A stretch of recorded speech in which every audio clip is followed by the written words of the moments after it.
예, 앞서 보신 것처럼 일본의 갑작스런 입국 제한 조치에 우리 정부도 즉각 대응 조치를 내놨는데 이걸 어떻게 평가할 수 있는지 지금부터 따져보겠습니다. 자, 강동원 기자. 예. 일단 궁금한 건 그동안 전 세계 100개 이상의 나라가 한국인 입국 제한 조치를 취하지 않았습니까? 그동안 우리 정부는 뭘 했습니까? 네, 그럴 때마다요 대상 외교국 관계자를 이제 초청을 해가지고 얘기를 하기도 했고요. 예. 그리고 항의 전화도 하긴 했었습니다. 예, 하지만 이 부실 뒷북 대응이라는 비판을 받아왔었죠.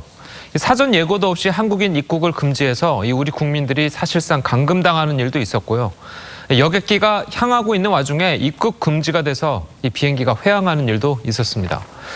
강경화 외교부 장관은요, 이 한국인 입국 금지를 내린 해당국 외교 장관들이 하루속히 상황이 정상화돼서 이 제한 조치를 풀 수 있게 되기를 바란다. 이렇게 이야기를 전해왔다고 하기도 하고, 또 입국 금지 조치는 방역 능력이 없는 국가의 투박한 조치라고 얘기를 했는데, 예. 자, 이번에 일본이 우리나라 국민을 사실상 입국 금지를 시키면서 이 말이 무색해졌습니다. 그러나 어쨌든 그동안 중국에 대해서는 아무 말도 못하고 있다가 예. 일본의 뒤통수를 맞은 셈이 됐는데 일본의 조치 그 배경에 대해서는 어떻게 판단하고 있습니까? 정부는요, 그동안 일본인에 대한 입국 금지 조치는 우리나라는 그동안 하지 않았었는데 일본은 우리나라 국민에게 입국 제한 조치를 하는 것이 비우호적인 외교 조치라는 것입니다. 자, 강경화 장관의 말처럼 이 한국인 입국 금지를 한 나라들이 이 대부분 방역 능력이 떨어져서 어쩔 수 없이 입국 제한 조치를 취했는데 사실 일본의 경우는 그 논리로 이해하기는 어렵죠. 자, 아베 행정부가 일본 국내적인 사정 때문에 비과학적인 결정을 내렸다는 것이 우리 정부의 판단이고 이에 따라 대응 조치를 하지 않을 수 없다는 겁니다. 비과학적이고 비우호적인 외교 조치. 그러니까 최근에 한일 관계와 관련한 일종의 감정적 조치였다 이렇게 보는 건가요?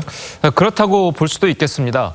지난해 수출 규제와 한일 군사정보 보호협정 지소미아의 종료 등을 두고 한일 관계가 최악의 상황으로 간 적이 있었는데 지금도 그 연장선상에 있다고 볼 수 있습니다.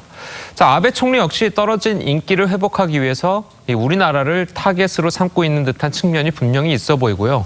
자, 우리 정부도 이 코로나19 확산 그리고 마스크 대란으로 여론이 악화되는 와중에 자, 일본이 저렇게 나오니까 울고 싶은데 뺨 때려준 측면이 분명히 있는 거죠.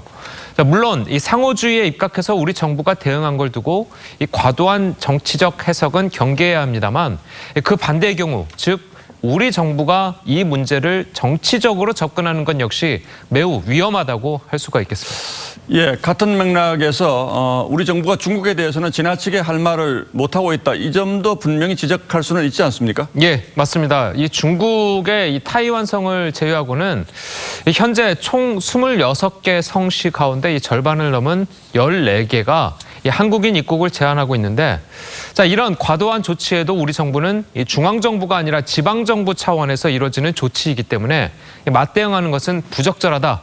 이런 입장을 고수하고 있습니다. 예, 외교는 무엇보다 일관성이 중요하고 또 지금은 방역에 집중을 해야 하는 시기인데 이런 문제들이 방역에 방해가 되는 건 아닌지 걱정스럽습니다. 예. 예, 강동원 기자 잘 들었습니다.